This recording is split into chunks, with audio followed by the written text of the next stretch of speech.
તો વડોદરામાં GSFC gate પાસે કર્મચારીઓ અનોખો વિરોધ નોંધાવ્યો।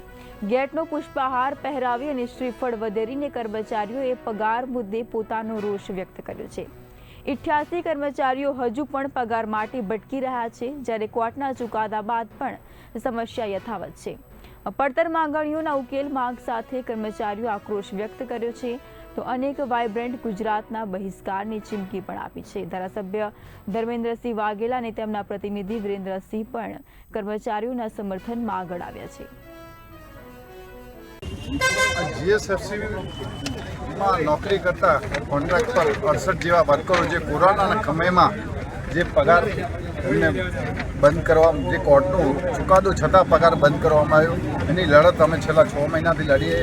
વચ્ચે એવો નિર્ણય લીધો કે અમે પગાર આપશું, જ્યાં સુધી કોર્ટનો નિર્ણય ના આવે અને તમને નોકરી ઉપર ના રાખવા આવે ત્યાં સુધી અમે પગાર આપશું। વચ્ચે વળી પગાર બ્રેક કરવામાં આવ્યો, એની અમારે મિટિંગો થઈ અને મેનેજમેન્ટે એવું કીધું કાયમ માટે અમે નિર્ણય લઈએ છીએ અને અમને કામ આપીએ છીએ। તો કામ આપો, અમારે બેઠા બેઠા પગાર અમારા વર્કરોને જોતો નહીં। અમારા વર્કરો કામ કરવા તૈયાર છે। આપ ગમે ત્યાં જીએસએફસીમાં રોજ તમે નવા વર્કરો લો છો, એના કરતાં 68 લોકો બેઠા છે ઘરે એને